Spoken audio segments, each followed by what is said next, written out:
Bismillahirrahmanirrahim. Assalamualaikum warahmatullahi wabarakatuh. Innal hamdalillah nahmaduhu wa nasta'inuhu wa nastaghfiruhu wa natubu ilaih.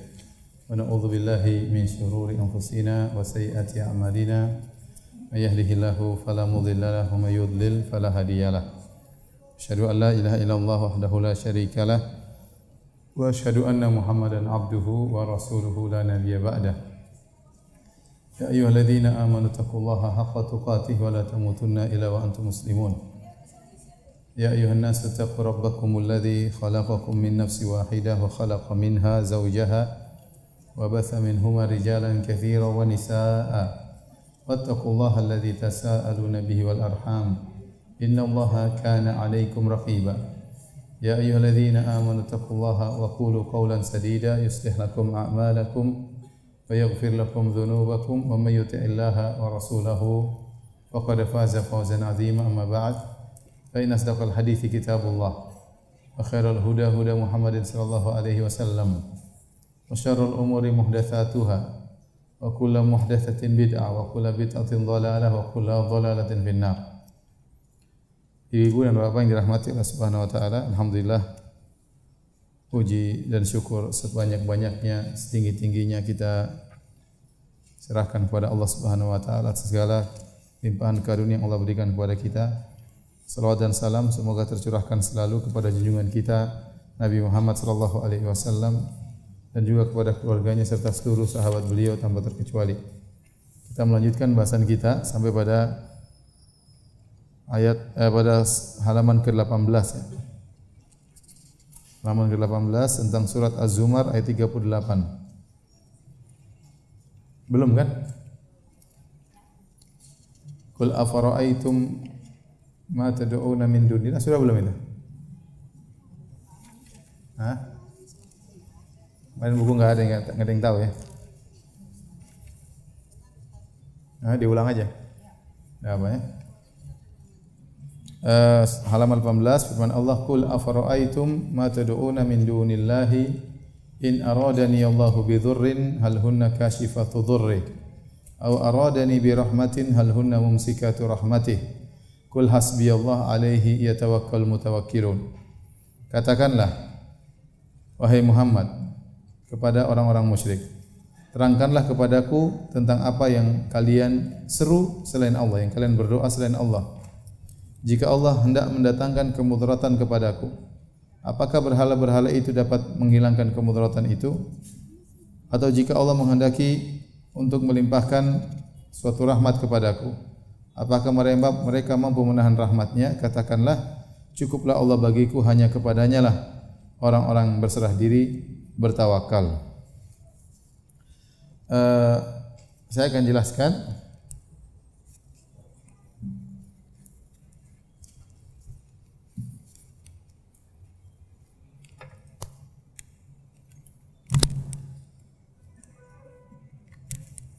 Dalam ayat ini Allah Subhanahu wa taala berfirman, "Qul afara'aitum ma tad'un."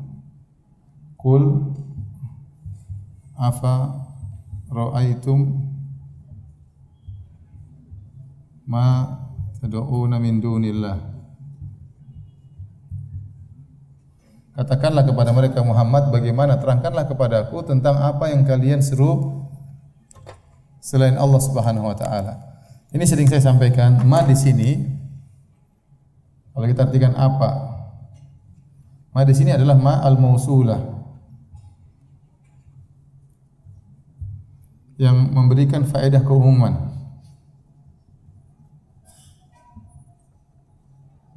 Faedah keumuman.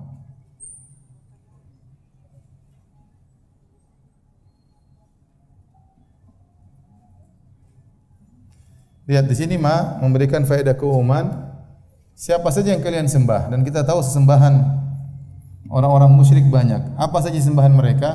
Ya. Ada yang menyembah nabi,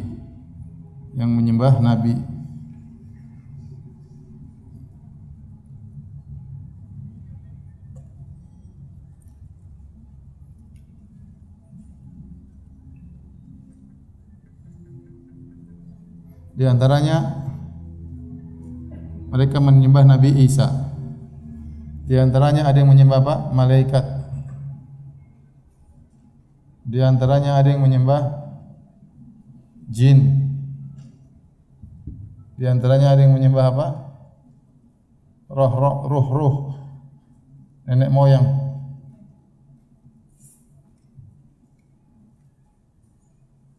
Ada yang menyembah pohon. Ada yang menyembah wali-wali. Ya. Adapun Nabi Isa, saya sebutkan di situ dalam buku ya. Tatkala Allah berkata kepada Nabi Isa, "Ya Isa, wa idh qala Allahu ya Isa ibn Maryam, a anta qulta lin-nasi ittakhiduni wa ummiya ilahaini min dunillah." Tatkala nanti hari kiamat Allah katakan kepada Nabi Isa, "Wahai Isa bin Maryam, apa kau pernah berkata kepada umatmu, jadikanlah aku dan ibuku sebagai dua Tuhan selain Allah?" Nabi Isa mengatakan, "Tidak pernah ya Allah." Dan Nabi Isa disembah sampai sekarang masih disembah oleh orang-orang Nasara. Kemudian malaikat, Allah berfirman, "Wa yauma yahsyuruhum jami'an, tsumma yaqulu lil malaikati ahaula'i iyyakum kanu ya'budun." Tatkala pada hari kiamat Allah kumpulkan mereka seluruhnya, Allah bertanya kepada para malaikat, "Wahai para malaikat, apakah mereka ini dulu menyembah kalian?" Malaikat berkata, "Qala subhanaka, ya anta waliyuna min dunihim, bal kanu ya'budunal jinna, aktsaruhum bihi mu'minun." Kata malaikat, "Maha suci Engkau ya Allah, Engkau adalah wali-wali kami, bukan mereka. Mereka dahulu menyembah jin. Ya, mereka menyangka mereka menyembah malaikat, padahal mereka menyembah apa? Jin. Dan betapa banyak jin datang dalam bentuk yang menakjubkan dan orang menyembahnya, disangka itu malaikat, ternyata mereka menyembah jin. Jadi malaikat juga disembah, jin juga disembah. Kata Allah Subhanahu wa taala, "Wa annahu kana rijalun minal insi ya'udzuuna bi rijalin minal jinni fazaduhum rahaqa."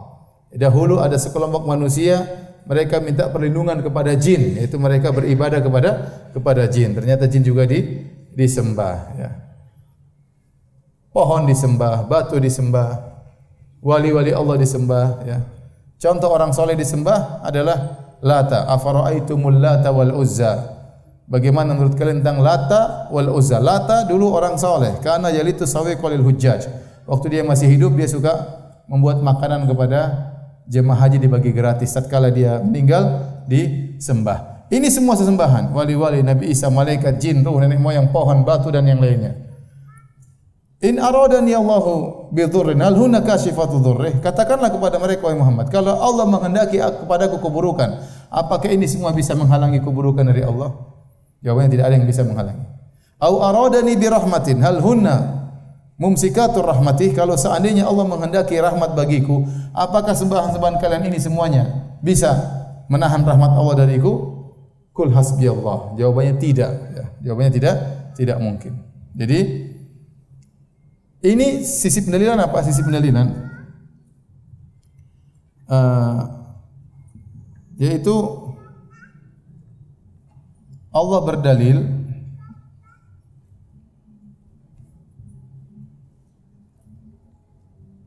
dengan pengakuan mereka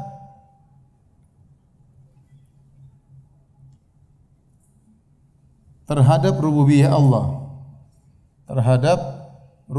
Allah,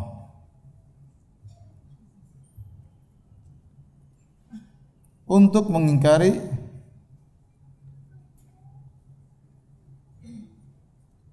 kesyirikan mereka dalam uluhiyah.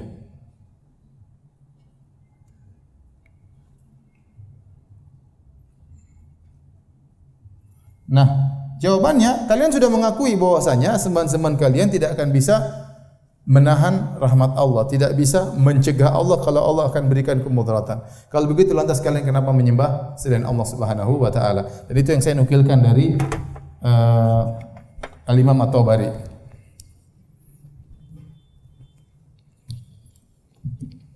Coba ibu-ibu buka halaman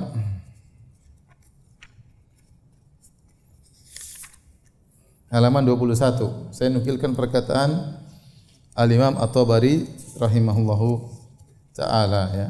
Situ ada bahasa Arabnya. Ibu-ibu baca terjemahannya. Ya, saya bacakan, kita simak bareng-bareng halaman 22. Allah berkata kepada nabinya Muhammad. Ya. Kenapa saya menukil? Karena kalau kita menafsirkan Al-Quran, berusaha kita menukil dengan perkataan para salaf.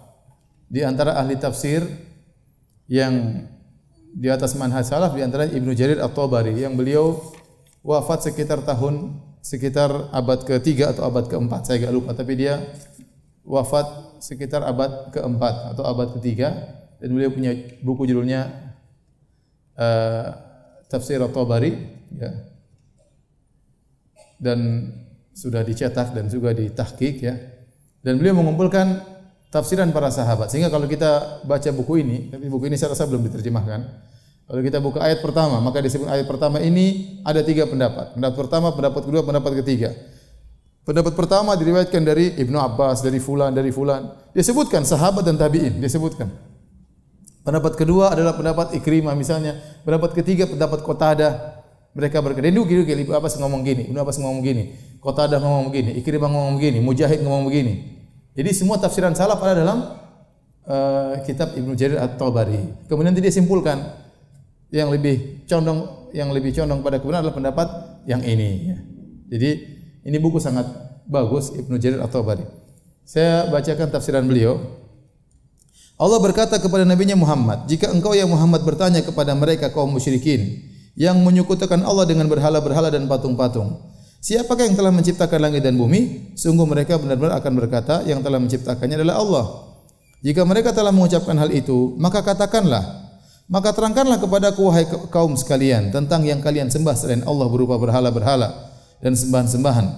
Jika Allah hendak mendatangkan kemudaratan kepadaku, yaitu kesulitan dalam kehidupanku, apakah mereka bisa menghilangkan kemudaratan yang ditimpakan Rabbku kepadaku? Atau jika Allah hendak memberikan rahmat kepadaku, yaitu jika Rabbku hendak memberikan kelapangan dalam kehidupanku, harta yang banyak, kesenangan, dan tubuh yang sehat, apakah sembahan-sembahan kalian bisa mencegah hal tersebut dariku? Jawabannya tidak disebutkan, karena pendengarnya sudah mengetahui jawabannya, disertai penunjukan konteks pembicaraannya. Maknanya yaitu mereka akan berkata tidak.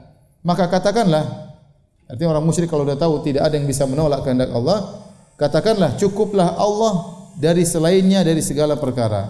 Hingga kepadanya, hanya kepadanya lah aku menyembah, kepadanya lah aku menuju dalam segala urusanku, dan tidak kepada selainnya. Karena Allah sudah mencukupi dan hanya di tangannya kemanfaatan dan kemudaratan, bukan kepada patung-patung dan berhala-berhala yang tidak memberi manfaat dan mudarat. Kepadanya lah bertawakal orang-orang yang berserah diri, yaitu hanya kepada Allah tempat bertawakal orang-orang yang bertawakal. Maka percayalah kepada Allah dan tidak kepada selainnya. Dan pendapat ahli tafsir seperti pendapat kami ini. Perhatikan sini, Ibnu Jarir mengatakan, dan pendapat seluruh ahli tafsir seperti ini. Jadi ayat ini tafsirannya, Allah menyuruh Nabi berdalil dengan tauhid rububiyah. Karena orang musyrikin mengakui tauhid rububiyah atau tidak? Mereka mengakui pencipta Allah, pengatur alam semesta Allah. Nah, kalau kalian mengaku pencipta alam semesta Allah, pengatur alam semesta Allah, kenapa kalian menyembah kepada selain Allah? Itu maksudnya. Dan ayat ini ya juga umum dari sisi yang lain. Jadi kata Allah, qul afara'aytum ma tad'una min dunihi in aradani Allahu bidurrin, in aradani Allahu bidurrin.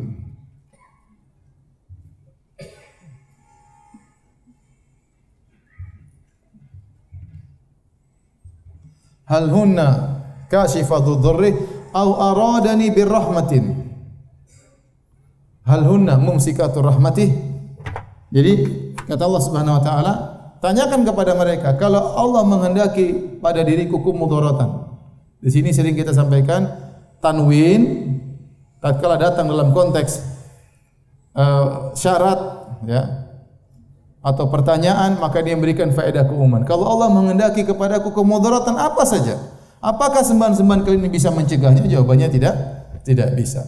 Allah kasih saya kemudaratan kecil aja mereka tidak bisa menghalangi, apalagi kalau Allah kasih kemudaratan yang besar. Ya, makanya saya cerita waktu pertemuan lalu, ya, waktu mereka menjadikan foto-foto tuan guru sebagai jimat, ya, tuan guru tidak bisa menolak kemudaratan sama sekali. Apa kalau ada, jangankan kemudaratan orang lain, tuan guru aja kalau sakit dia nggak bisa ngapa-apa. Dia tidak bisa menghilangkan sakit dari dirinya. Rasulullah SAW sakit, tidak bisa menghilangkan sakit dari dirinya, apalagi yang sekedar tuan guru. Ya. Kalau Allah berkehendak sakit, tidak ada yang bisa menghalanginya. Dan jika Allah menghendaki bagiku rahmat, apapun bentuk rahmat tersebut, fala mumsikatu rahmati, maka mereka tidak bisa menghalangi rahmat Allah Subhanahu wa taala. Ini memberikan faedah umum, ya. Rahmat apa saja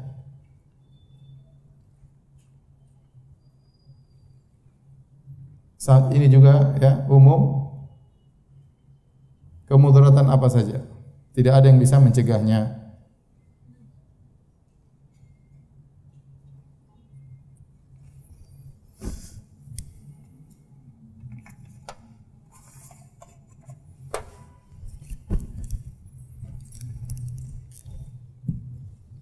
Baik, kita lanjutkan ibn rahmatillah subhanahu wa ta'ala.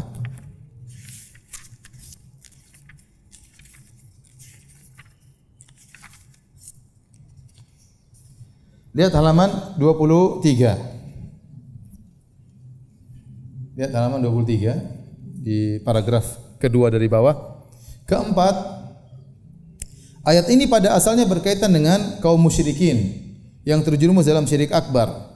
Akan tapi ayat ini dijadikan dalil oleh Syekh Muhammad bin Abdul Wahhab untuk menolak syirik asghar, syirik kecil. Jimat syirik besar atau syirik kecil? Jimat syirik kecil. Jimat hukum asalnya syirik apa? Syirik kecil. Namun kenapa Syekh Muhammad bin Abdul Wahhab berdalil dengan ayat yang berkaitan dengan syirik akbar? Padahal kasus yang sedang dibahas adalah berkaitan dengan syirik apa? Kecil. Faham pertanyaannya? Ya.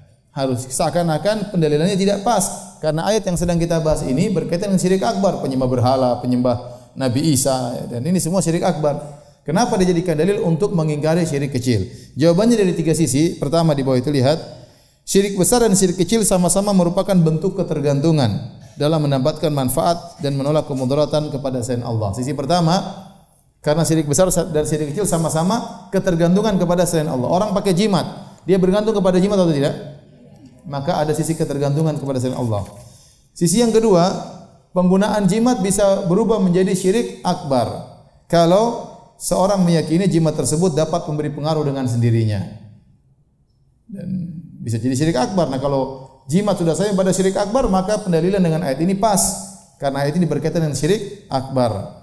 Yang ketiga, metode yang ditempuh oleh Syekh Muhammad bin Wahhab ini berdalil tentang ayat yang berkaitan dengan syirik akbar untuk syirik kecil, itu juga dilakukan oleh para sahabat. Contohnya, Hudzaifah akan datang. Hudzaifah tatkala mengingkari syirik kecil, mengingkari jimat, dia membacakan firman Allah, "Wa ma yu'minu aktsaruhum billahi illa hum musyrikun." Tidaklah kebanyakan mereka beriman kepada Allah kecuali mereka musyrik. Padahal itu berkaitan dengan syirik akbar. Ternyata Hudzaifah juga menjadikan dalil syirik akbar untuk mengingkari syirik kecil. Demikian juga Ibnu Abbas juga mengingkari syirik kecil dengan menggunakan dalil syirik akbar seperti fala taj'alu lillahi andadan wa antum ta'lamun. Ya, Ibnu Abbas mengingkari orang-orang yang mengatakan kalau bukan anjing di rumah mungkin pencuri sudah masuk. Kalau bukan ini itu syirik kecil. Tetapi Ibnu Abbas berdalil dengan ayat yang berkaitan dengan syirik akbar, fala taj'alu lillahi andadan wa antum ta'lamun. Janganlah kalian mengambil tandingan-tandingan selain Allah padahal kalian tahu pencipta hanyalah Allah Subhanahu wa taala. Baik. Kita lanjutkan dalil berikutnya halaman 26. Halaman 26. Wa an Imran bin Husain radhiyallahu anhu, dari sahabat Imran bin Husain radhiyallahu anhu. Anna Nabi sallallahu alaihi wasallam ra'a rajulan fi yadihi halqatun min sufrin. Bahwasanya Nabi sallallahu alaihi wasallam melihat ada seorang di tangannya, ya, sedang memakai gelang yang terbuat dari kuningan. Faqala ma hadhihi? Nabi bertanya, "Apa ini? Apa yang kau pakai ini?" Qala minal wahina. Kata orang tersebut, gelang penangkal penyakit. Faqala inzi'ha. Kata Nabi, buang itu gelang, cabut. Fa innaha la taziduka illa wahnan. Sungguhnya gelang tersebut tidak menambahkan bagimu kecuali semakin sakit. Fa innaka, sungguhnya, lau mita wa hiya alaik ma aflahta abadan. Kalau seandainya ternyata kau meninggal dalam kondisi gelang tersebut ada di tanganmu, maka kau tidak akan selamat selamanya. Kau tidak akan selamat selamanya. Taib. Ini dalil bahwasanya orang yang memakai syirik, memakai jimat ditegur oleh Nabi sallallahu alaihi wasallam. Bahkan ditegur dengan keras. Bahkan Nabi sallallahu alaihi wasallam mengatakan kalau kau meninggal, kau tidak akan selamat selama-lamanya.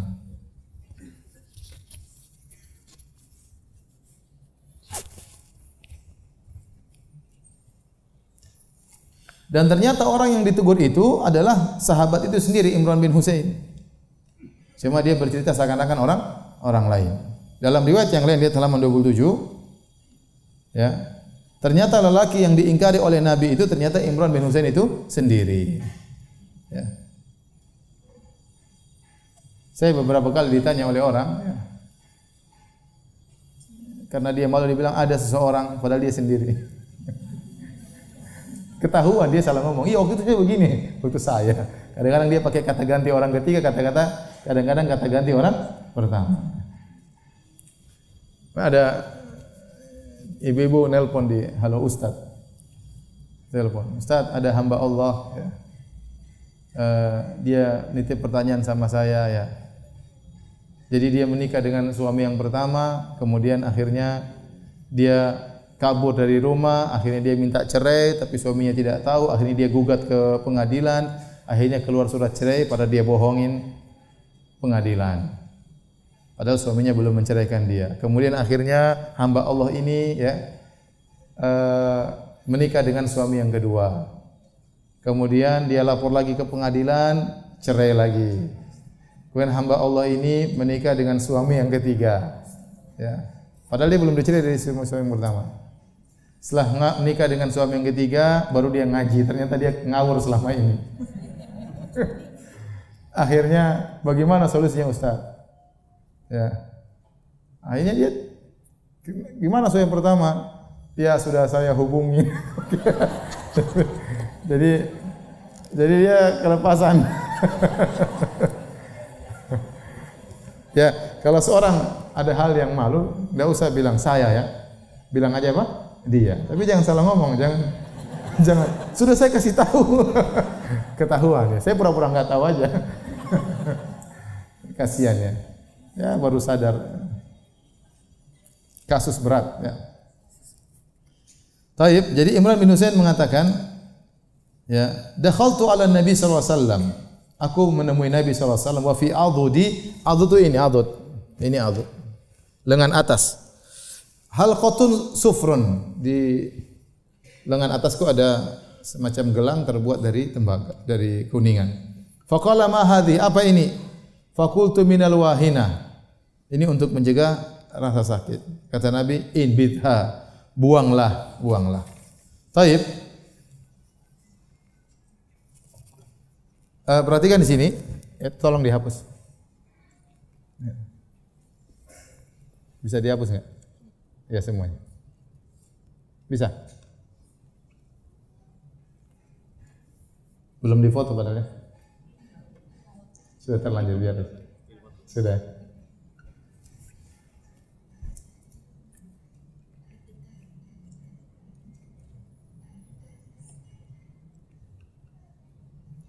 Bapak bisa merapat sedikit, ya? Biar yang di belakang bisa masuk.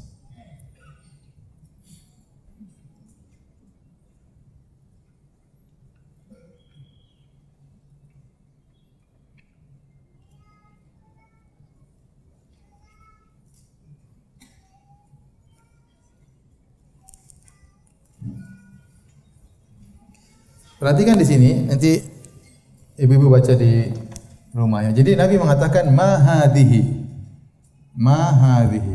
Artinya apa ini? Apa ini? Ada dua pendapat di kalangan para ulama. Jadi Nabi waktu melihat Imran bin Husain pakai jimat, Nabi tanya, "Apa ini?" Ada dua pendapat. Pendapat pertama mengatakan seakan-akan Nabi sudah tahu, tapi Nabi mengingkari, seakan-akan Nabi mengatakan, "Apa-apaan ini? Kok pakai jimat?" Kira-kira begitulah. Kok pakai jimat? Ini pendapat pertama, artinya Nabi sudah tahu. Pendapat kedua mengatakan, ini khilaf ya. Pendapat kedua, Nabi seakan-akan mau tanya, kenapa kau pakai ini? Benar-benar Nabi bertanya, tidak tahu. Jadi Nabi, kenapa kau pakai ini? Seakan-akan Nabi bertanya, kenapa kau pakai ini? Ini apa?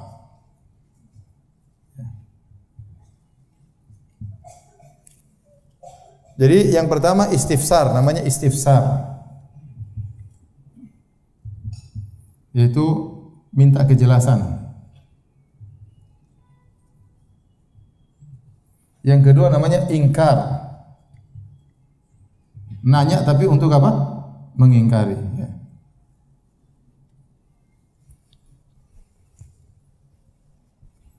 Kalau istifham ingkari atau nanya untuk mengingkari. Sudah tahu intinya.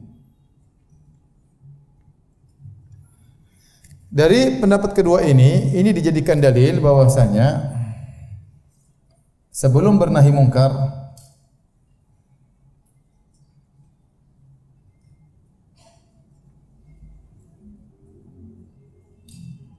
hendaknya cari kejelasan.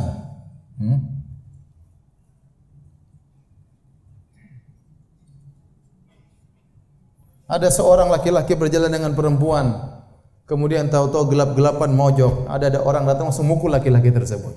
Padahal ini istri saya. Saya tahu istrimu bukan itu. Ini istri kedua saya, kamu nggak tahu. Makanya tanya-tanya dulu. Tahu-tahu datang diajar, nggak boleh. Ini siapa ini? Tanya dulu. Kalau masih ada kemungkinan itu perkara yang bisa jadi benar bisa tidak, tanya dulu. Siapa tahu kita yang salah. Jadi sebelum bernahi mungkar kita cek dulu. Ya. Siapa tahu orang tersebut ternyata tidak melakukan kemungkaran. Ya. Makanya Nabi tanya, kamu ini pakai apa ini? Jangan-jangan bukan pakai jimat, jangan-jangan dia hanya untuk apa? Bergaya. Dan banyak orang Indonesia pakai gelang bukan untuk jimat, tapi untuk apa? Bergaya. Padahal gelang itu kebiasaan perempuan. Ya. Banyak laki-laki pakai gelang dia untuk bergaya saja. Ya. Ini gelang apa ini? Ini gelang haji, biar nggak hilang. Contoh. Berarti harus tanya dulu, ini gelang buat ini apa gitu. Jadi pendapat yang kedua, bahwasanya Nabi nanya itu istifsar untuk minta kejelasan. Pendapat yang pertama, Nabi memang sudah tahu ini jimat, makanya Nabi mengingkari. Apa-apaan nih? Ya. Nabi tidak suka. Nabi mengingkari dengan keras. Ya. Ya ini kemudian akhirnya Imran bin Husain radhiyallahu mengatakan minal wahinah. Saya ini pakai untuk menolak rasa sakit atau mengurangi rasa sakit yang menimbaku. Ternyata ini digunakan buat jimat. Maka Nabi pun marah, kata Nabi, inzi'ha, buang itu. Fa innahu la yaziduka illa wahnan. Fa innaha la taziduka illa wahnan. Sungguhnya jimat itu tidak akan menambahkan bagimu kecuali engkau semakin lemah. Kemudian Nabi mengatakan, fa innaka law mita wa hi alaik ma aflahta abadan. Seandainya kau meninggal dalam kondisi kau memakai jimat tersebut, kau tidak akan beruntung selamanya. Perhatikan di sini. Ini ada pembahasan penting juga. Nabi berkata setelah itu, fa innaka law mitta wa hi alaik ma aflahta abadan. Kata Nabi, kalau engkau meninggal sementara gelang ada padamu, kau tidak akan beruntung selamanya. Kau tidak akan beruntung selamanya.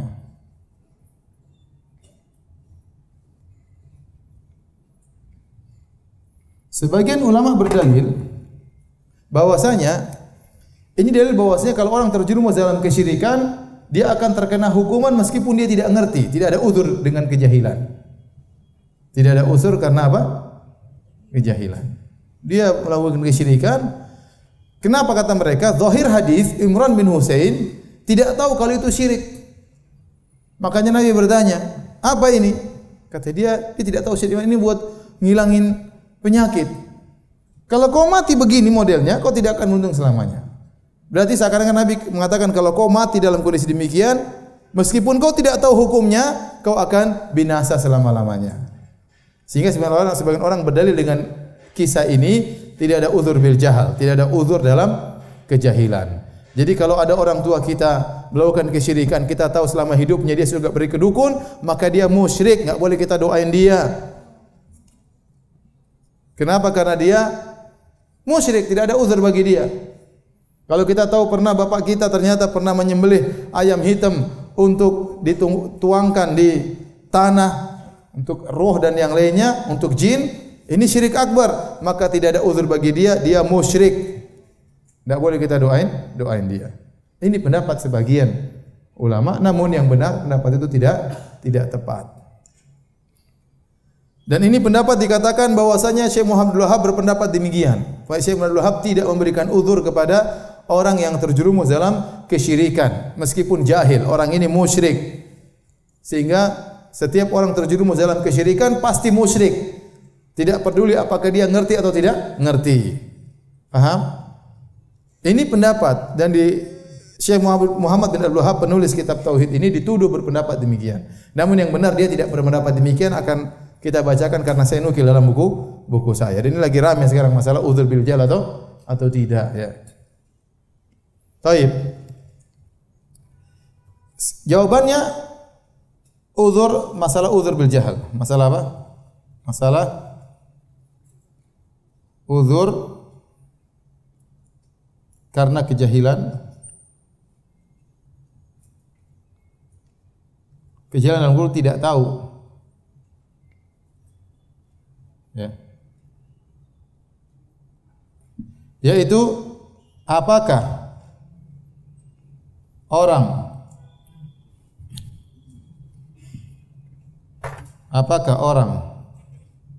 yang terjerumus dalam kesyirikan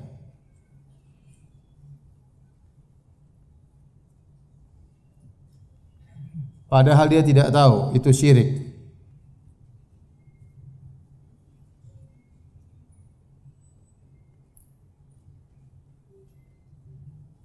tetap dikatakan musyrik, divonis musyrik? Paham? Apakah orang yang terjerumus dalam kesyirikan dan dia tidak tahu kalau itu syirik tetap divonis musyrik? Maka kita katakan kondisinya ada dua.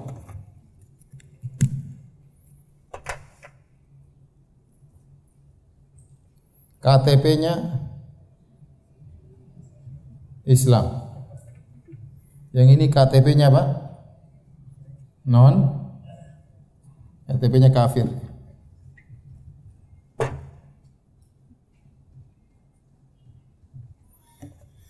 Bagaimana kalau KTP-nya memang kafir?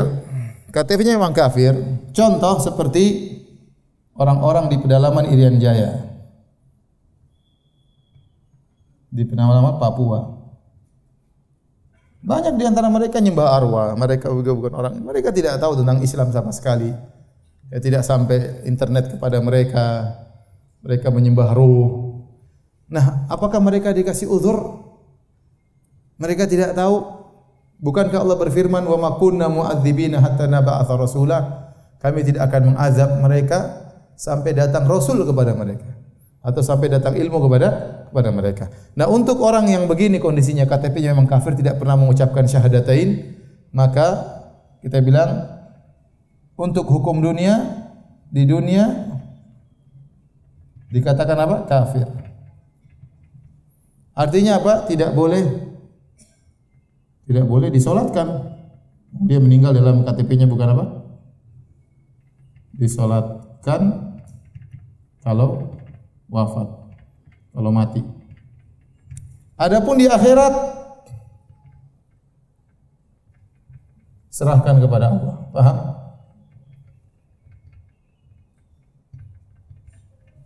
Paham? Di dunia tidak boleh. Ya, dia orang musyrik di dunia. Tapi bagaimana hukum dia di akhirat kita enggak tahu. Karena memang ilmu belum sampai kepada dia. Paham? Paham tidak? Kalau kita ketemu orang di pedalaman Papua, tahu-tahu dia meninggal, kita salatkan atau tidak? Tidak. Lihat KTP-nya, ternyata KTP-nya enggak ada. Kita tahu dia bukan orang Islam. Ya sudah, kita enggak salatkan. Apakah dia pasti neraka? Kita bilang kita enggak tahu.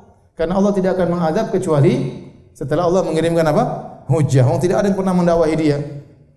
Allah akan uji dia nanti dengan cara Allah Subhanahu wa taala. Tapi di dunia kita bilang dia apa? Kafir. Nah, sekarang KTP-nya Islam. KTP-nya Islam. Nah, kalau dia melakukan kesyirikan dilihat, ya. Dia tahu, dia ngerti. Ini dia tidak ngerti. Kalau dia udah ngerti tetap melakukan, maka ini kafir di dunia dan di akhirat. Dia udah ngerti, kemudian melakukan kesyirikan, maka gugur syahadatainnya. Kafir, selesai. Kalau dia tidak ngerti, ya, maka diberi uzur.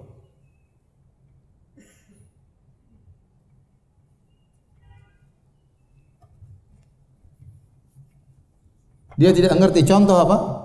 Baru masuk Islam.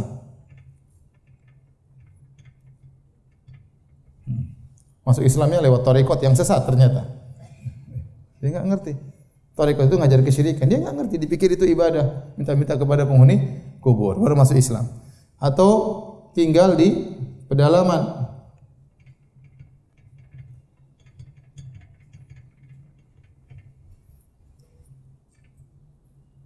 Tinggal di tempat banyak syubhat.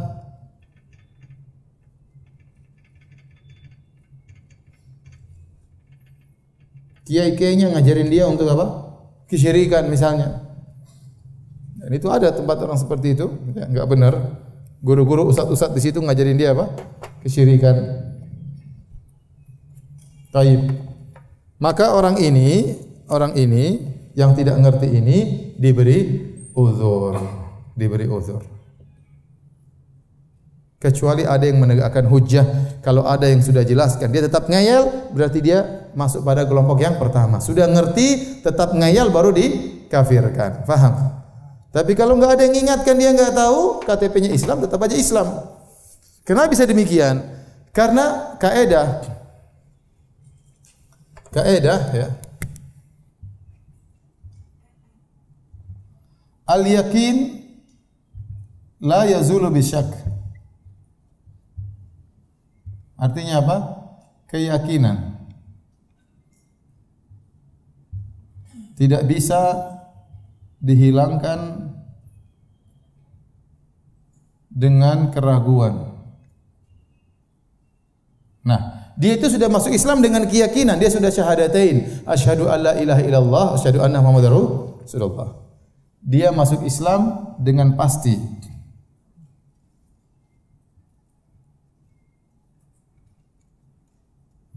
Maka untuk mengeluarkannya dari Islam,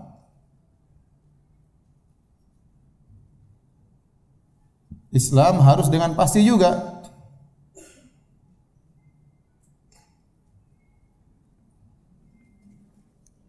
Ya, harus dengan pasti juga. Nah, kalau dia jahil tidak ngerti, berarti belum apa? Belum pasti. Dia tidak tahu kalau itu kesalahan. Bukankah kalau orang tidak ngerti tidak berdosa? Dia tidak ngerti. Saya tanya sama antum, orang-orang munafik waktu mengucapkan asyhadu alla ilaha illallah di hadapan Nabi, KTP-nya Islam atau tidak? Orang-orang munafik di zaman Nabi KTP-nya Islam atau bukan? KTP-nya Islam, dihukumi sebagai orang Islam. Mereka salat bersama Nabi, darah mereka terjaga, padahal mereka kafir. Cuma tatkala mereka mengucapkan asyhadu alla ilaha illallah berarti Nabi hukum yang zahir. Zahirnya dia sudah masuk Islam dengan pasti karena dia mengucapkan asyhadu alla ilaha illallah. Faham? Bagaimana lagi orang yang masuk Islam bukan munafik, dia memang benar-benar cinta Islam, cuma dia enggak ngerti. Yang orang munafik saja kalau masuk Islam, benci dengan Islam, tetap dihukumi Islam. Paham tidak? Makanya waktu Abdullah bin Ubay bin Salul meninggal dunia, pimpinan orang-orang munafik. Maka Nabi datang ingin nyolatkan. Nabi datang dengan ajak para sahabat solat mayit. Nabi mau solat, Umar tahan. Ya Rasulullah, jangan ya Rasulullah. Allah larang. Umar berani negur Nabi. Ya Rasulullah. Allah mengatakan, in tastaghfir lahum ala la tastaghfir lahum in tastaghfir lahum 70 marratan fala yaghfirullahu lahum. Kau mohonkan ampun bagi mereka atau tidak sama saja. Kau mohonkan ampun bagi mereka 70 kali, Allah tidak akan ampuni. Kata Nabi, Allah berikan aku dua pilihan. Mohon ampunkan atau tidak. Terserah Allah, tapi Allah berikan saya dua pilihan. Kalau saya tahu bahwasanya kalau saya ampunkan, mohon ampunan bagi mereka lebih dari 70 kali, ini akan diampuni, saya akan mohonkan ampunan lebih dari 70 kali. Maka Nabi langsung salat, Allahu Akbar. Allahu Akbar, para sahabat juga salat. Tahu-tahu Allah turunkan ayat menegur Nabi SAW. Wala tusalli ala ahadin minhum mata abadan wala takum ala qabrih innahum kafaru billah.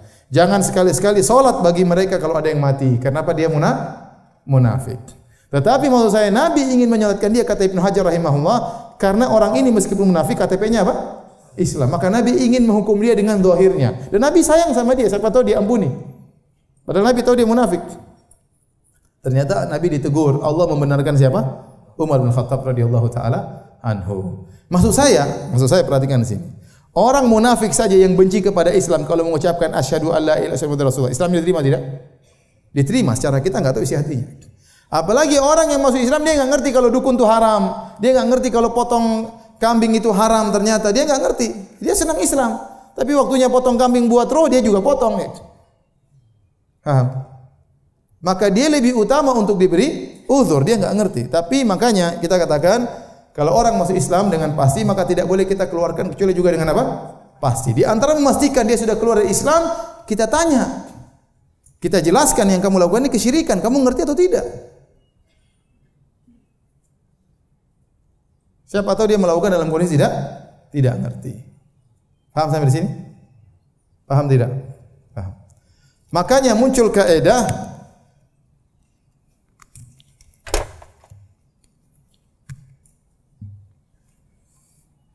tidak semua yang melakukan kekafiran otomatis kafir. Paham? Tidak semua yang melakukan kekafiran otomatis apa? Kafir. Tidak semua yang melakukan kesyirikan otomatis apa? Musyrik. Tidak semua. Bisa jadi melakukan kekafiran dia enggak ngerti. Lihat orang yang saking gembiranya dia mengatakan, Allahumma anta abdi wa ana rabbuk. Ya Allah, saya bersyukur engkau hambaku, aku Tuhanmu ya Allah. Bayangkan. Kata Nabi, akhta'a min syiddatil farah. Sungguh dia salah karena saking apa? Gembiranya. Nabi juga bercerita tentang seorang, inna mimman kana qablakum, ya, lam ya'mal khairan qat illa tauhid. Ada dahulu orang sebelum kalian, dia tidak punya kebaikan kecuali tauhid. Waktu dia mau meninggal, dia saking banyak maksiat, dia takut, dia kumpulkan anak-anaknya. Dia bilang, wa idza mittu faharriquni. Kalau aku meninggal, tolong bakar aku wahai anak-anakku. Sampai aku menjadi arang, thummat hanuni, kemudian tumbuh aku sampai aku jadi debu. Sumadruni fil yammi wa fir rih. Kemudian lemparkan debukulah di lautan dan lemparkan di angin supaya debuku tersebar sana sini. Kemudian dia berkata, la in qadarallahu alayya, kalau Allah mampu membangkitkan aku, la yu'adzibannani adzaban la yu'adzibu ahadan minal alamin. Kalau Allah mampu membangkitkan aku, Allah akan mengadabku dengan adab yang pedih. Perhatikan di sini. Dia bilang kalau Allah mampu membangkitkan aku. Orang ini ragu dengan kekuasaan Allah atau tidak? Dia ragu. Makanya dia bilang, siapa tahu saya dibakar gini Allah tidak bisa bangkitkan saya. Padahal ragu tentang kemampuan Allah membangkitkan manusia itu kekufuran. Iya atau tidak? Ya. Siapa yang ragu-ragu bahwasanya ada hari kiamat enggak ya? Allah bisa bangkitkan saya. Berarti ragu dengan kekuasaan Allah, itu kekufuran. Tapi apakah orang ini masuk neraka? Jawabannya tidak. Allah bangkitkan dia, kata Allah, ya ardu ijma'i ma fiki min, wahai bumi kumpulkan orang ini. Kemudian datang hidup di depan Allah, kata Allah, ma hamalaka ala dzalik. Apa yang buat kau berwasiat untuk membakar dirimu? Kata orang ini, khasyataka ya Rabb, saya takut dengan Engkau ya Allah, kalau saya dibangkitkan akan diadab. Maka Allah ampuni dia. Paham? Orang ini sudah terjerumus dalam kekufuran. Meragukan apa? Kemampuan Allah, kekuasaan Allah untuk membangkitkan. Tapi apakah dia kafir? Jawabannya tidak. Dia enggak ngerti. Dia enggak ngerti. Jadi tidak semua orang yang terjerumus dalam kekufuran otomatis jadi apa? Kafir. Harus ada penegakan hujjah. Kalau sudah hujjah ditegakkan, baru divonis apa? Kafir. Beda kalau orang sudah asalnya non muslim, ya sudah dia kafir memang asalnya. Ya. Ini kita bicara tentang orang Islam yang sudah masuk Islam dengan pasti. Tidak boleh kita keluarkan dia dari Islam kecuali dengan apa? Kepastian juga. Maksud saya hati-hati, jangan mudah mengatakan orang apa? Kafir, kafir. Ya, enggak boleh. Enggak boleh. Ya.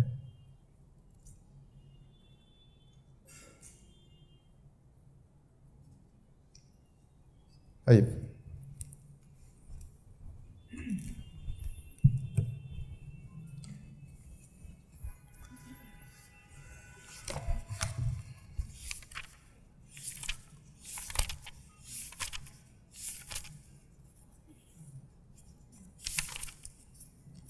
Coba buka halaman 37.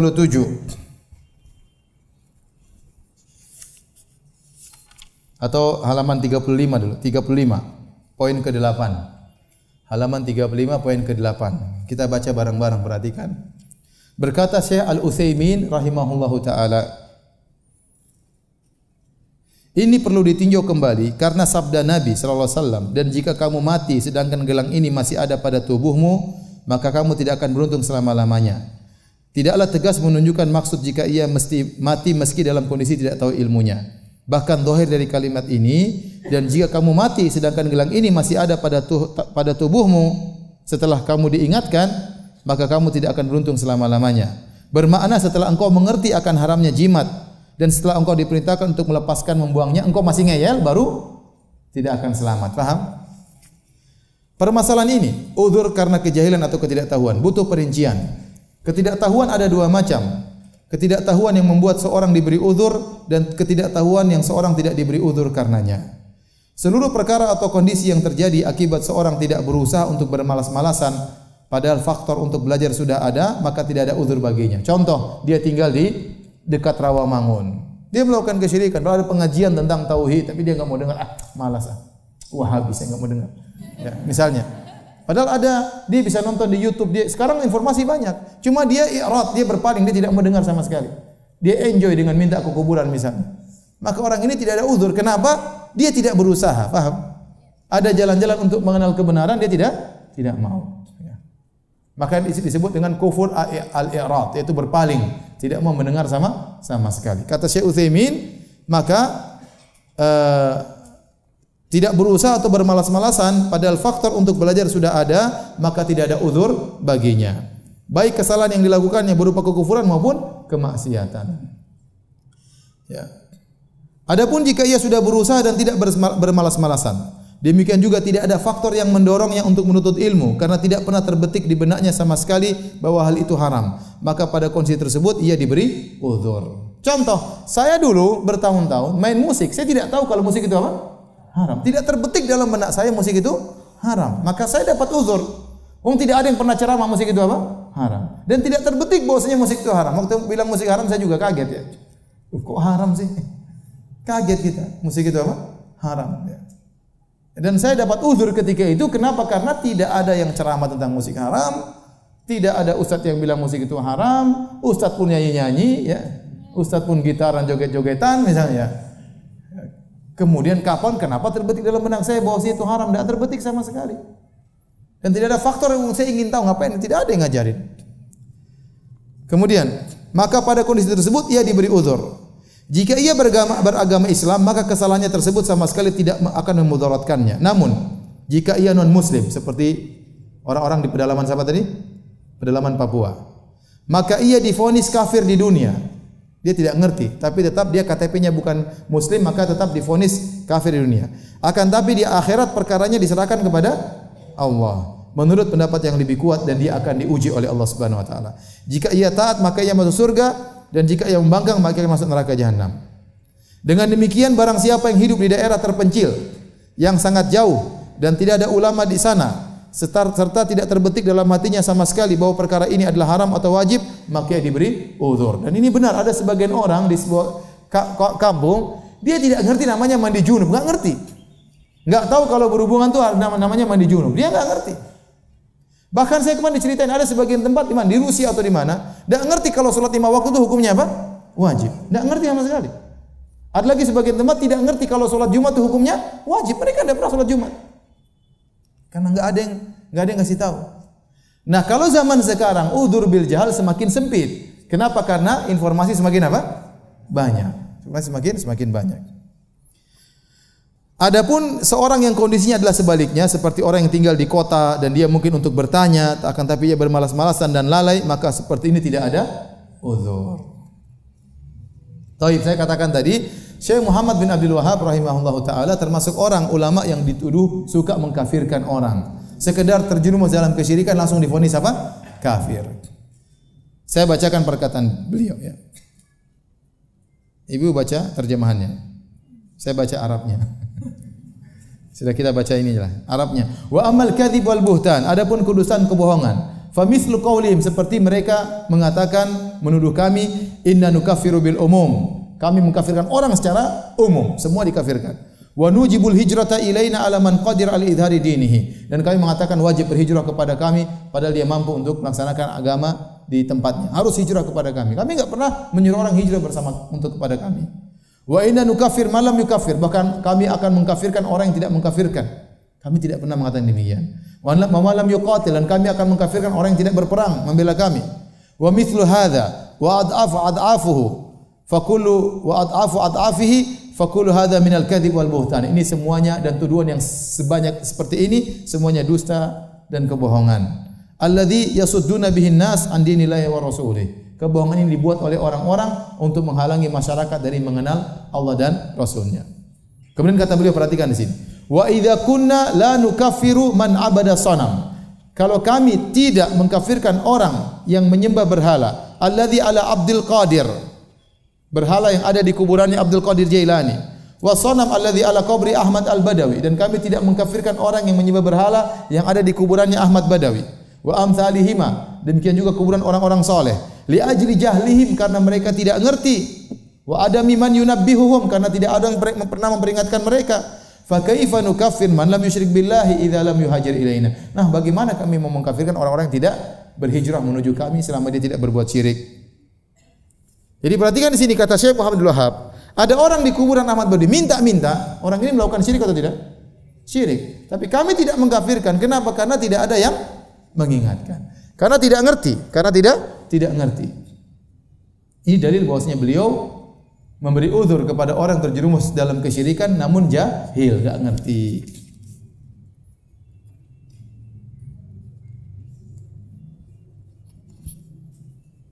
Kemudian halaman 39, nanti bisa dibaca sendiri ya.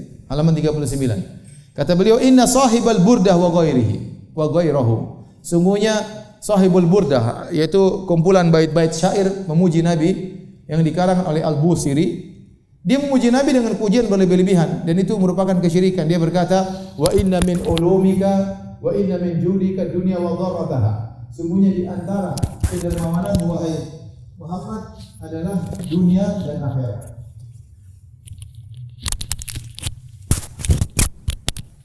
Jadi kata Sahibul Burdah, sungguhnya di antara kedermawananmu wahai Muhammad adalah dunia dan surga. Wa inna wa min ulumika ilmal lauhi wal qalami, dan di antara ilmumu adalah ilmu lauhil mahfuz.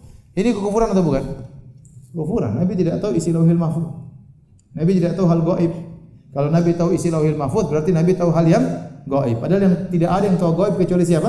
Allah. Nah, seorang meyakini Nabi tahu ilmu gaib itu kekufuran. Tapi apakah penulis kasidah ini, penulis syair ini dikafirkan oleh Syekh Muhammad bin Wahhab? Jawabannya tidak. Dia mengatakan kita tidak mengkafirkan. Tapi untuk menjelaskan ini syirik harus dijelaskan ini syirik, ini kufur. Masalah orang yang melakukannya itu urusan kedua. Tidak semua orang minta kekufuran langsung kita mengatakan dia musyrik. Tapi kita bilang kau telah melakukan apa? Kesyirikan berbahaya. Hati-hati. Bisa jadi ada uzur, bisa jadi tidak ada uzur. Namun ini kemungkaran. Ini kemungkaran. Dari sini maka kita, meskipun kita tiap hari membahas tentang masalah kesyirikan, bukan berarti kita mudah memvonis orang apa? Kafir, keluar dari Islam. Kita bilang kau melakukan kesyirikan bahaya. Kalau kau meninggal bisa kekal di neraka. Tapi kita bilang dia belum tentu kafir. Karena bisa jadi dia melakukannya karena tidak tahu. Wallah alam dia dapat uzur atau tidak kita enggak ngerti. Tapi menjelaskan ini kemungkaran harus. Taib. Kita lanjutkan lagi halaman 29. Sudah hang belum? Belum?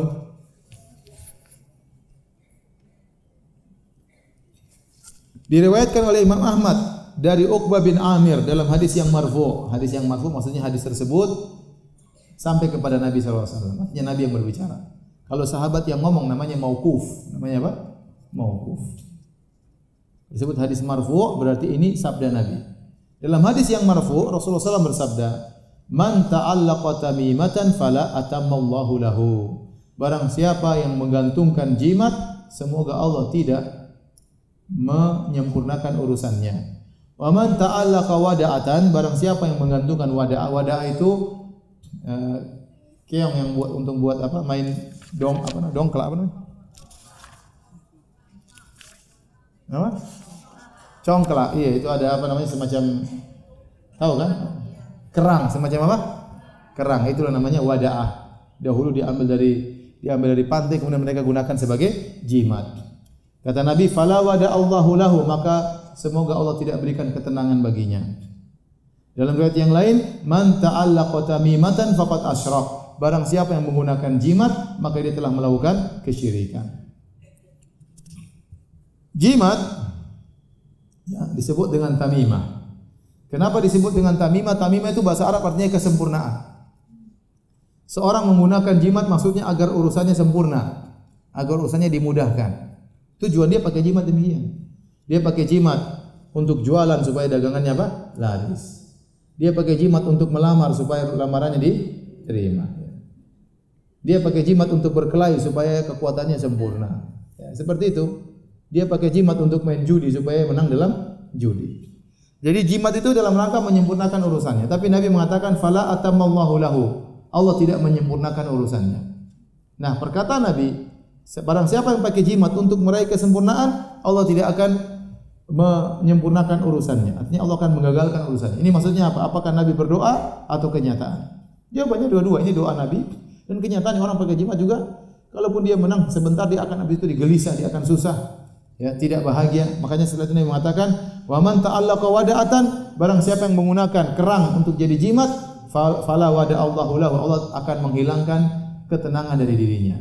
Tidak ada orang yang tenang kecuali yang bertawakal kepada Allah Subhanahu wa taala. Adapun yang menggantungkan dirinya kepada makhluk, dia akan sengsara.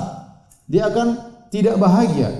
Yang menggantungkan dirinya kepada bosnya, yang menggantungkan dirinya kepada atasannya, yang menggantungkan harapannya kepada manusia, dia tidak akan pernah bahagia. Apalagi menggantungkan urusannya kepada kerang, kepada jimat. Ya. Kalaupun dia hanya dibantu, hanya fata morgana, cuma sebentar. Setelah itu hidupnya akan gelisah. Hidupnya akan gelisah. Antum kira orang yang pakai jimat hidupnya tenang? Mereka itu orang yang paling apa? Gelisah. Orang yang paling gelisah, banyak menggelisah, sedikit-sedikit curiga, sedikit-sedikit suudzon, sedikit kita lagi disihir. Padahal enggak ada yang sihir dia. Datang orang, ini tadi. Dan itu akhirnya merepotkan orang lain. Merepotkan orang lain. Kemarin ada kawan ngelamar tidak diterima-terima. Kata dia cerita sama saya, "Ustaz, saya ngelamar, saya datang ke rumahnya, saya diusir sama calon ibu mertua saya. Kenapa? Dia nuduh setelah saya datang banyak musibah datang ke rumahnya. Saya dituduh menyihir dia dan macam-macam, subhanallah." Orang kayak gini kan begitu kehidupannya, gelisah. Tidak tawakal kepada Allah Subhanahu wa taala. Jadi orang yang pakai jimat itu diberi kegelisahan. Siapa yang bergantung kepada Allah, Allah akan berikan apa? Kegelisahan. Maka jika Anda ingin bahagia, gantungkan harapan Anda selalu kepada Allah. Bukan berarti kita tidak berusaha, kita berusaha. Mencari nafkah, bekerja, tapi gantungkan hati Anda kepada Allah Subhanahu wa taala. Dalam riwayat yang lain kata Nabi, "Man ta'allaqa tamimatan faqad asyrak." Barang siapa yang memakai jimat, maka dia telah berbuat kesyirikan. Telah berbuat kesyirikan. Kemudian dalil yang terakhir, lihat halaman 33. Kata penulis Syekh Muhammad Wahab rahimahullah taala, "Wal ibni Abi Hatim an Hudzaifah." Dan Ibnu Abi Hatim meriwayatkan dari Hudzaifah radhiyallahu anhu, annahu ra'a rajulan fi yadihi khaitun minal humma faqata'ahu. Bahwasanya Hudzaifah melihat ada seorang laki-laki di tangannya ada benang dia pakai untuk mengobati sakit panas. Maka diputuslah oleh Hudzaifah, langsung diputus. Wa ta'ala qaulahu, kemudian Hudzaifah membacakan firman Allah, "Wa ma yu'minu aktsaruhum billahi illa wa hum musyrikun." Dan tidaklah kebanyakan mereka beriman kepada Allah kecuali mereka melakukan kesyirikan. Kecuali mereka melakukan kesyirikan.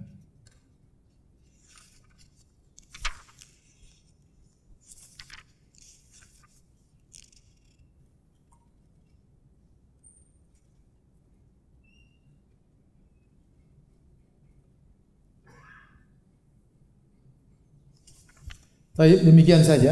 Kita selesai dari bab ini. Kalau yang bertanya saya persilahkan. Allah taala alam bisawab.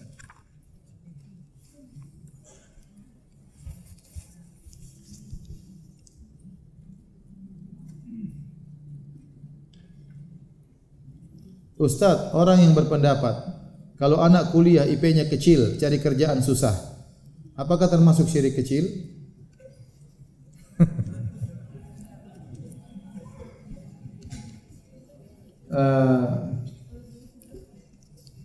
Tidak, mungkin dia bukan begitu. Ini dia bicara kenyataan. Kalau orang nilainya rendah, memang agak susah cari kerjaan.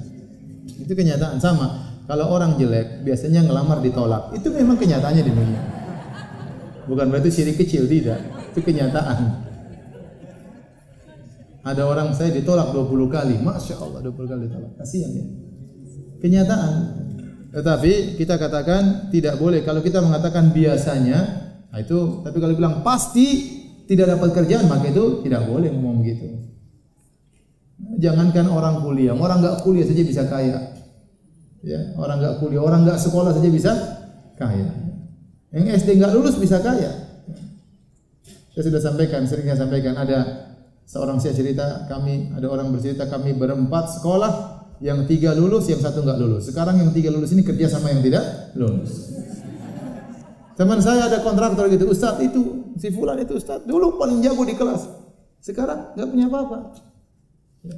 Kerja sama dia malah. Oleh karenanya kecerdasan tidak berbanding lurus dengan kekayaan.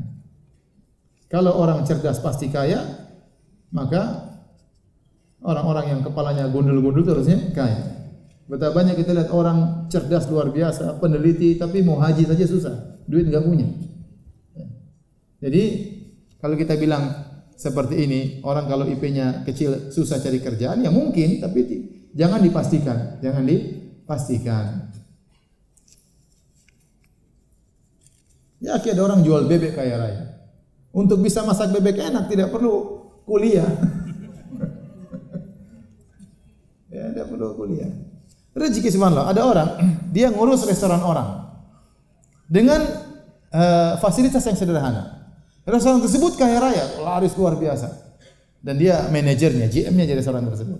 Kemudian ada yang menawarkan dia untuk membuka restoran baru dengan lebih hebat daripada yang dia pegang sekarang. Posisinya lebih bagus, lebih bersih, malah nggak laku.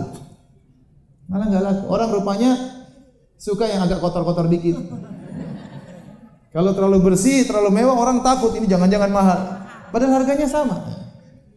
Ada orang buka restoran satu tempat laris, begitu dia pindah nggak laku. Kita bilang itu rezeki dari Allah Subhanahu wa taala.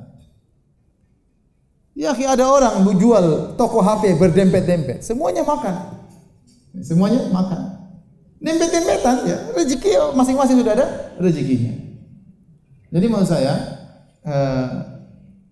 kecerdasan tidak berbanding lurus dengan apa? Kekayaan. Bisa jadi orang cerdas tidak kaya, bisa jadi orang cerdas kaya.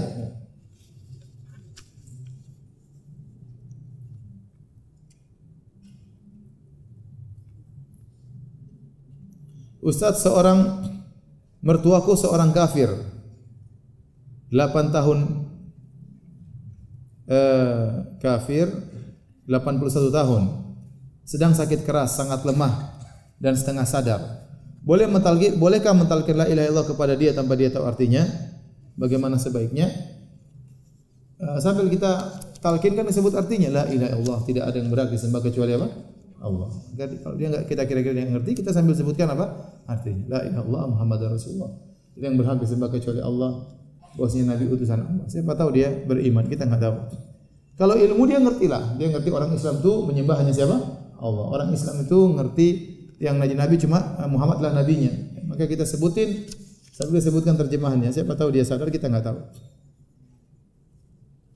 Meyakini ada hari baik untuk melaksanakan pernikahan, apakah termasuk syirik?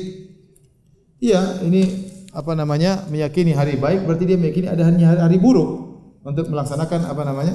Pernikahan. Dan meyakini adanya hari buruk ini syirik kecil, namanya tatoyur. Nanti akan datang penjelasannya di kemudian hari. Apabila seorang melakukan dosa besar kemudian dia bertobat, apakah kelak juga akan dihisab dengan dosa-dosanya terdahulu? Atau Allah telah mengampuni tanpa ada hisab lagi? Dalam hadis disebutkan at-taib minadz-dzamb kaman la dzamba lahu. Orang yang bertobat dari dosa seperti orang yang sudah tidak ada dosanya lagi. Tapi apakah Allah akan perlihatkan lagi pada hari kiamat? Allah alam bisawab. Tapi seperti kata Nabi, seperti orang tidak ada dosanya, berarti zahirnya seakan-akan tidak dihisab. Tapi apakah diperlihatkan? Sekedar diperlihatkan, ini yang saya tidak tahu, alam bisawab. Saya punya anak laki-laki, nama tengahnya adalah Malik, Al-Malik. Dulu saya tidak tahu kalau tidak boleh memberi nama anak dengan Asmaul Husna yang merupakan sifat tunggal esa Allah. Apakah saya harus mengganti nama tengah anak saya dengan Abdul Malik atau bagaimana, Ustaz? Malik sebenarnya boleh untuk Allah, boleh juga untuk selain Allah. Malik artinya raja. Ya. Malik ya. Artinya apa? Raja. Dalam Al-Qur'an wa qala al-maliku, tatkala raja Mesir berkata, ya. Jadi dia bukan nama yang khusus hanya untuk Allah. Selain Allah juga bisa, tetapi raja manusia beda dengan raja Allah Subhanahu wa taala. Jadi Allah alam bisawab, saya rasa tidak harus mengganti. Tapi kalau diganti dengan Abdul Malik lebih bagus kalau memang bisa diganti. Contoh seperti nama Rauf. Nabi disifati dengan Raufur Rahim. Bil mu'minin Raufur Rahim. Allah juga disifati dengan apa? Ar-Rauf. Tapi Raufnya Allah tidak sama dengan Raufnya Nabi. Saya masih punya alat musik di rumah. Apakah boleh diberikan kepada non-muslim atau harus dibakar, dihancurkan saja? Sebaiknya dibakar dan dihancurkan. Bagaimana hukum menggunakan gelang magnetik yang kabarnya bisa melancarkan peredaran darah di tubuh? Ya, kita nggak tahu ini benar atau tidak. Kalau saya sebaiknya dijauhi. Ya. Mau jalan peredaran darah lancar, jalan kaki ya. Tapi kalau benar-benar secara ilmiah itu benar, disaksikan oleh dokter, misalnya para dokter, ratusan dokter mengatakan itu benar, maka tidak apa-apa berarti. Tapi betapa banyak orang itu hanya sekedar alasan, kita nggak tahu. Ternyata dijadikan jimat. Penjual jimat yang ngomong begitu. Contoh, di Lombok kemarin ada orang pakai jimat. Nanti kenapa pakai jimat? Ini bukan jimat, Ustaz. Ini pakai kayu supaya jin tidak ganggu. Kenapa? Karena jin nggak suka sama kayu ini. Lo coba bayangkan. Yang kasih tahu ente jin nggak suka sama kayu itu siapa? Repot. Akhirnya dijadikan jimat. Alasannya ada-ada aja. Alasannya ada aja. Betapa banyak orang ikut tenaga dalam dengan memasukkan jin dalam tubuhnya, cari-cari alasan. Padahal prosesnya sama. Jin masuk dalam apa? Tubuh, sehingga dia punya tenaga dalam. Saya tidak melarang, cuma kalau memang itu penelitian benar-benar dari bisa dibuktikan secara ilmiah, maka tidak mengapa. Ya, tapi kalau hanya katanya dan katanya belum tentu benar, mending dijauhi. Ustadz, kalau zaman sekarang katanya bukan jimat, tapi ini kalung gelang kesehatan. Barang-barang ini sudah dibuat oleh ahli, sudah diteliti. Ini tadi saya bilang, yang bilang bagus biasanya penjualnya. Tapi kalau antum dapat resep dokter, resepnya pakai gelang, itu mungkin, saya nggak tahu. Berarti ini suatu perkara yang sudah internasional. Ya, kalau itu ternyata sudah perkara internasional diakui oleh para dokter, IKD, ikatan apa? IKD ya? IDI, Ikatan Dokter Indonesia. Ya. Kalau IKD tadi itu apa? Saya kok bisa bilang IKD? IDI, Ikatan Dokter Indonesia mengakui itu suatu yang benar-benar ilmiah, maka tidak mengapa. Berarti itu bukan syirik. Benar-benar sebab yang bisa menimbulkan akibat yang baik. Bolehkah mengakhirkan salat Isya agar bisa bangun untuk salat tahajud? Misalnya bangun jam 3 untuk salat Isya. Tidak, salat Isya sebaiknya dilakukan sebelum lewat tengah malam. Sebelum lewat tengah malam. Di sini di program yang baru, di program Halo Ustadz ya, antum bisa lihat jam tengah malam ada. Jadi ada jadwal salatnya, ada jadwal syuruknya. Jadwal subuh, jadwal terbit sama jadwal apa? Syuruk. Dan ada jadwal tengah malam. Jadwal tengah malam. Seorang salat Isya jangan sampai lewat tengah malam, kecuali kalau darurat, sakit tengah perjalanan, maka dia boleh salat lewat tengah malam. Tapi kalau tidak ada uzur, maka jangan sengaja salat lewat tengah malam salat Isya, karena dalam sebagian hadis salat Isya sampai tengah malam.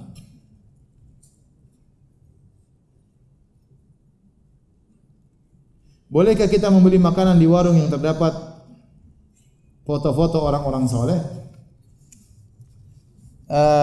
Ya udah makan aja apa. Dia syirik. Lihat kita makan ya di warung nanti. Ya, kalau kita bisa ngingkari. Ada kawan, Masya Allah dia semangat mengingkari kesyirikan. Dia makan satu warung, ini kawan saya lulusan Madinah. Dia makan di warung, dia lihat banyak raja-raja. Diceramain yang punya apa? Yang punya warung dipanggil. Ini enggak boleh Bu, ini. Gimana Pak Ting? Udah, mana? Diambil tuh dia copotin. Subhanallah. Ternyata ada orang dikasih tahu, terima, ada. Ini enggak boleh, ini syirik kata. Kalau orang tulus mungkin apa? Terima. Antum tanya, mana bos? Pak, ini syirik, enggak boleh Pak. Kalau mati Bapak tidak selamat selama-lamanya. Sebutkan dalilnya. Kalau bisa.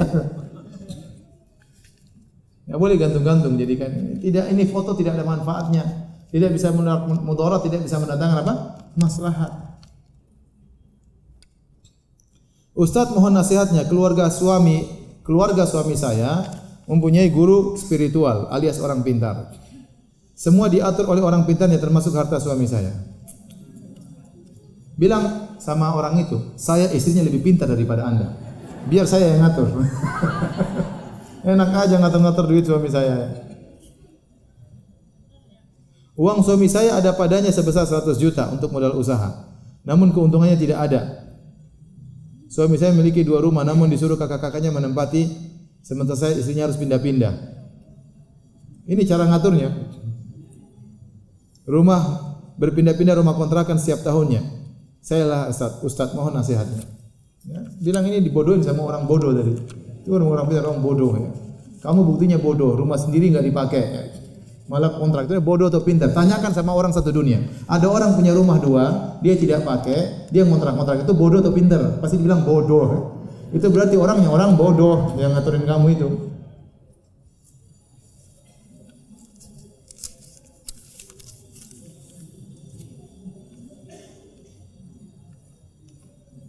Ustaz, bagaimana hukumnya seorang pelaut yang tidak mengerjakan salat Jumat? Apakah kafir? Orang bersafar tidak ada salat Jumat. Seorang pelaut tidak usah salat apa? Jumat, salat duhur, salat asar, ya. Maghrib, salat duhur 2 rakaat, asar 2 rakaat, maghrib 3 rakaat, isya 2 rakaat, subuh 2 rakaat. Tidak ada musafir salat apa? Jumat. Akhir-akhir ini saya merasa khawatir. Saya dulu pernah berpikir, apakah Islam ini adalah agama yang benar? Apakah saya menjadi kafir karena itu? Bagaimana cara bertobat? Dan bagaimana menghilangkan perasaan khawatir ini? Ya. Islam agama yang benar, kita nggak boleh ragu. Kalau ada keraguan kita lawan. Ya. Lihat bahwasanya Islam ini sangat indah. Ya. Semua syariatnya benar. Dalam masalah tauhid tidak ada yang disembah kecuali pencipta alam semesta. Agama lain yang disembah manusia, makhluk. Innal ladzina tad'una min dunihi ibadun amsalukum. Yang kalian sembah selain Allah itu hamba-hamba seperti kalian. Nabi hamba, Muhammad disembah hamba, Isa disembah hamba, malaikat hamba seperti kalian.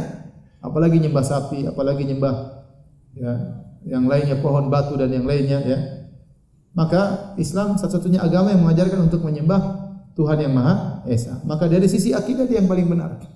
Sisi syariat, lihat bayangkan Islam mengharamkan khamar. Kenapa? Untuk menjaga akal seorang. Banyak orang kalau minum khamar, apa yang dilakukan? Banyak kerusakan, pembunuhan, pemerkosaan, perceraian. Islam mengharamkan apa? Khamar. Mana agama yang mengharamkan khamar? Kecuali apa? Islam. Islam memuliakan wanita. Ya, disuruh wanita menikah pakai wali. Kalau bersafar ada mahramnya. Ya, ini semua untuk memuliakan terhadap apa? Wanita. Agar tidak ada orang bermain-main tentang wanita. Dan banyak syariat Islam begitu. Itu indah. Islam mengambil zakat. Zakat tidak besar. 2,5% perkara yang ringan. untuk adanya takaful, bahwasanya ada perhatian sama yang miskin. Islam mengajari kita untuk memikirkan yang lainnya, tidak boleh menang sendiri, tidak boleh egois. Indah Islam. Oleh karenanya jangan ragu bahwasanya Islam adalah agama yang paling benar. Ya. Kalau ada terbetik dalam hati kita, kita bilang a'udzubillahi minasyaitonir rajim. Tapi demikian saja, mohon maaf tidak semua pertanyaan bisa saya jawab. Kurang lebihnya saya mohon maaf. Insyaallah kita lanjutkan lagi pada pertemuan berikutnya. Subhanakallah bihamdik asyhadu an la ilaha illa anta astaghfiruka wa atubu ilaik. Assalamualaikum warahmatullahi wabarakatuh.